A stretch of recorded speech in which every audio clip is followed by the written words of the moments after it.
Harry Mahesh. And Harry, it seems like kind of the same old story again.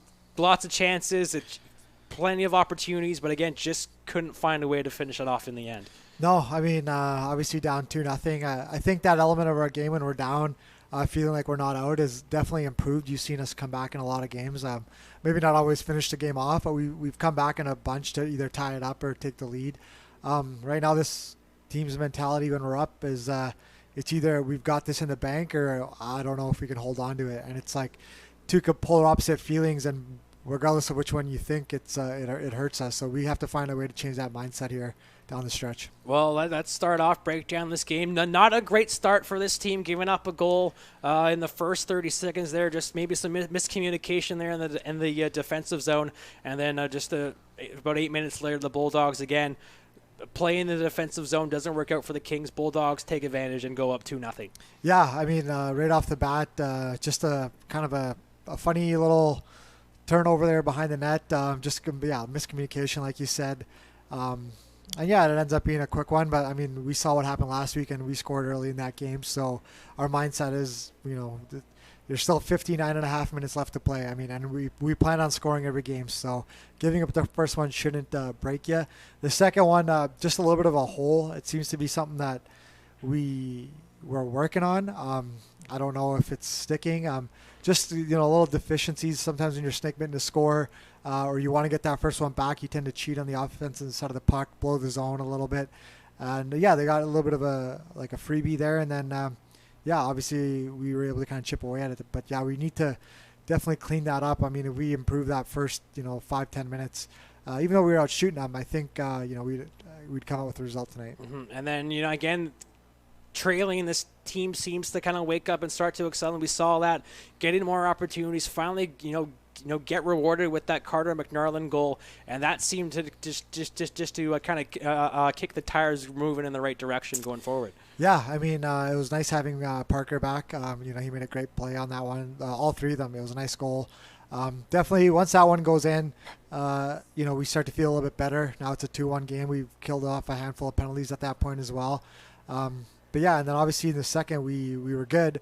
And then as soon as we got the lead, it was kind of two, I don't know, I guess deja vu goals where there's just a little breakdown, a bit of I don't want to say gimme because, I mean, they're obviously working hard to earn those opportunities, but there's a lot of things we can do to play those better, and we just didn't do it. Well, going in that second period, let's talk about that tying goal first off. You go down 5-on-3, make what you want on the call, but this Kings team seems to make the most of it. Cam Simon's really aggressive there on the penalty kill, gets the puck, creates an opportunity, poked in by Lucarelli, and it seemed, when you score 5-on-3, that should be like the ultimate,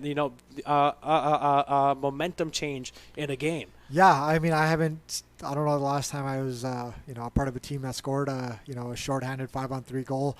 And yeah, that penalty, I mean, granted, the standard's always the same, but I don't know if on a kill you're necessarily looking to, interfere with a goalie, but it is what it is.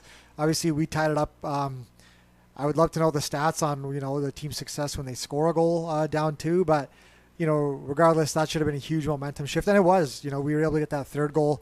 Sam Schoenfeld with a highlight reel goal. And then, when a guy like that, a character guy, scores like a highlight goal, the bench is feeling good. But like I said earlier, I don't know why this team thinks that once we start having fun, which you want them to have fun, it's just there's a job to do. And at that point, there's still a lot of time remaining. And then, we find ourselves down 1 at the end of the second, and it's just kind of back to square one. Yeah, and it seemed, the Bulldogs managed to tie it up. Cam Mansicko with the goal. Good shot. He picked the top corner, make what you want of that. But then that fourth goal seemed to really the big blow, just a shot from the corner just above the goal, and that's a goal I think everybody knows that's a shot that can't go in the net and wound up in the back of the net. And again, that kind of really just killed everything the Kings that have been building on. Yeah, and even leading up to the shot, you work your way back from, a couple plays before, we get caught kind of standing, just watching in the corner as the puck's going to the net. And yeah, I mean, eventually, we gotta, all 20 guys that put on their gear gotta contribute, and some guys do it through offense, some guys do it through defense, some guys, are the guys standing in front of the net, And we've talked about before, we've been a one-line team. We have one line that's been hot. We love our mix up front now with everybody healthy.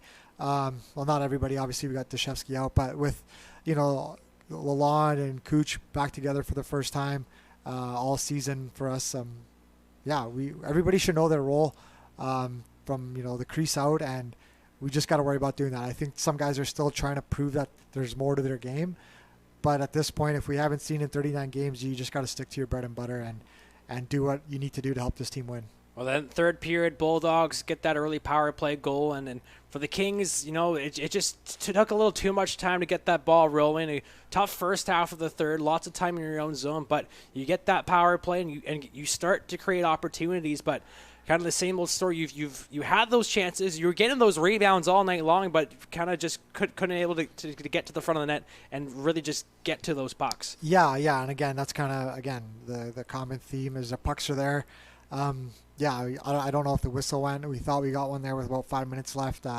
It was in the net, but again, if the whistle went, the whistle went. You can't really argue against that. They score with a second left on the power play. Up until then, I thought our kill did a great job. Power play's been, it's been something we work on. Now we just got to execute it in a game. And again, you come up 0 for how many in the last couple of games? That's the difference in these tight games. I mean, we leave a lot of points on the board, and special teams is going to be a big part of that, especially in the playoffs. So, again, we got to start winning some games here and kind of building confidence, like you mentioned, Couch, and they won today.